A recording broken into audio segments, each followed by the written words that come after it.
Hello friends, वे 36 में आप सभी का स्वागत है। आज फिर से आप सभी के सामने एक बहुत ही महत्वपूर्ण वीडियो लेकर के आई हूँ, जिसमें हम जनजातीय सामाजिक संगठन के अंतर्गत आज हम जनजातीय गोत्र के बारे में बात करेंगे। आप सभी को पता ही होगा कि जनजातियों में गोत्र का एक विशेष स्थान है, जो बार बार आपकी परीक्षा में पूछा जाता है और आने वाले मुख्य परीक्षा के दृष्टिकोण से भी बहुत ज़्यादा महत्वपूर्ण है। इससे पहले भी हमने जनजातीय सामाजिक संगठन के अंतर्गत जनजातीय विवाह और जनजातीय परिवार के बारे में देखा था।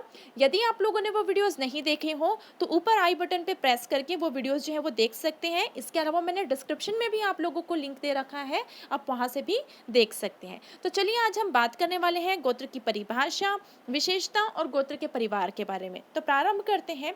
सबसे पहले बात करते हैं कि ये गोत्र क्या होता है। तो गोत्र क्या होता है?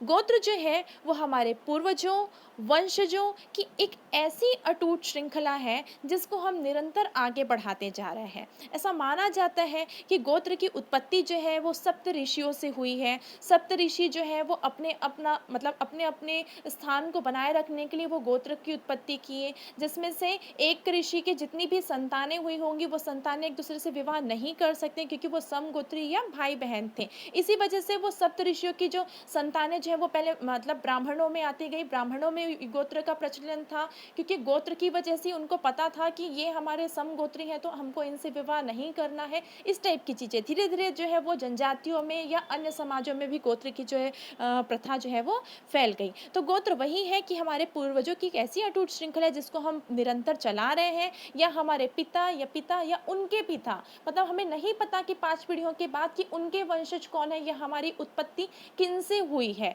तो वही क्या है, एक गोत्र ही एक ऐसा आधार बन जाता है जिससे हम मानते हैं कि हाँ, हम इस वंश के लोग हैं या इस गोत्र की या समगोत्री लोग हैं। तो ये तो थी हमारे आधार पर गोत्र की परिभाषा। अगला हम बात करते हैं कि और गोत्र की परिभाषा क्या हो सकती है। तो गोत्र जो है वो जनजातीय सामाजिक संगठन का एक महत्वपूर्ण आधार है।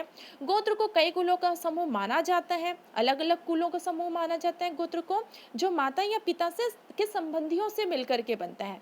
गोत्र जो है वो दोनों के संबंधियों से मिलकर के बनता है, माता के संबंधी से भी और पिता के संबंधियों से भी मिलकर के। लेकिन जो हम जिस गोत्र का हम पालन करते हैं वर्तमान समय में, वो पितृवंशी गोत्र होता है। मतलब कि यदि किसी स्त्री का विवाह होकर के जब वो अपने ससुराल जाती है तो वहां भी वो अपने ससुर या अपने पति के गोत्र का ही पालन करती है। तो हमारे यहाँ वर्तमान में कौन से गोत्र का प्रचलन है? तो पितृवंशी गोत्र का प्रचलन है।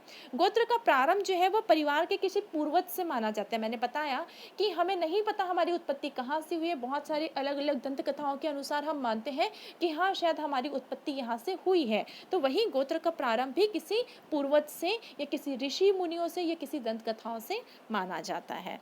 तो चलिए आगे बात करते हैं गोत्र की कुछ विशेषताओं के बारे में, जिसमें गोत्र एक बहिर्विवाही समूह है। बहिर्विवाही समूह है चूंकि गोत्र के सभी सदस्य होने को एक सामान्य पूर्वज की संतान ही मानते हैं। मतलब कि गोत्र के जो सभी सदस्य हैं जो अपनी उत्पत्ति जो है एक सामान्य पूर्वज की संतान मानते हैं, इसी कारण वे सब एक दूसरे के भाई बहन कहे जाते हैं। इसी कारण उनके मध्य जो है विवाह जो है वो वर्जित होता है। जैसे मैंने बताया कि गोत्र जो एक बहिर्विवाही समूह है और सभी एक ही पूर्वज को अपना वंशज मानते हैं, और उसी वंशज की जितनी भी संतान है वो आपस में भाई बहन हो जाते हैं। इसकी वजह से सेम गोत्र में जो है वो विवाह का क्या होता है, वर्जित होता है। आप लोगों ने देखा होगा कि बार बार जनजातियों में यह शब्द आता है कि समगोत्री विवाह जो है वो वर्जित है, क्योंकि वो एक दूसरे को भाई बहन मानते हैं। ये सिर्फ जनजाति ही नहीं, पूरे समाज में ये सेम प्रथा चलती है।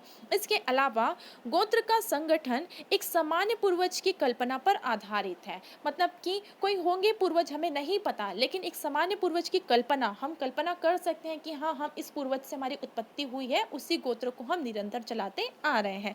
यह पूर्वज वास्तविक भी हो सकता है, काल्पनिक और पौराणिक भी हो सकता है। मतलब कि हमें नहीं पता वो वास्तविक भी होंगे, पौराणिक होंगे या काल्पनिक भी होंगे, लेकिन हाँ, क्योंकि वो निरंतर चलते आ रहा है इस वजह से हम उसी को ही मान रहे हैं।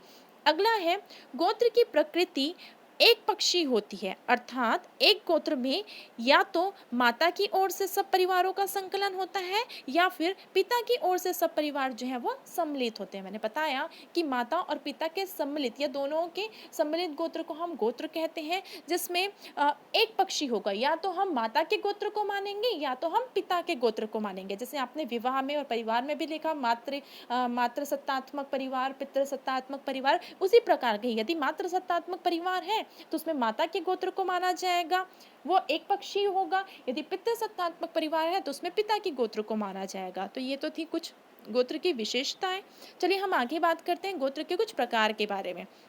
गोत्र जो है वो दो प्रकार के होते हैं, एक होता है भातृदल या गोत्र समूह, दूसरा होता है द्विदल या युग्म समूह। जो भातृदल या गोत्र समूह जो होता है, भ्रातृदल, ठीक है, तो इसमें क्या होता है, संगठन की दृष्टि से कई गोत्र मिलकर एक समूह बना लेते हैं, तब उन्हें भातृदल समूह कहा जाता है। मतलब कि क्या होता है, अलग अलग गोत्र समूह जो है वो मानते हैं कि हमारी उत्पत्ति एक ही इंसान से हुई है ना, तो वो समझते हैं कि क्यों ना हम एक संगठन या एक समूह बना लें। जैसे आपको पता है कि एक ही जनजाति में अनेक प्रकार के गोत्र पाए जाते हैं, है ना, और वो सब समगोत्री समूह कहलाते हैं, मतलब कि सब एक ही समूह कहलाते हैं। तो वैसे समूह को हम क्या बोलते हैं, गोत्र समूह या भ्रातृदल समूह कहते हैं।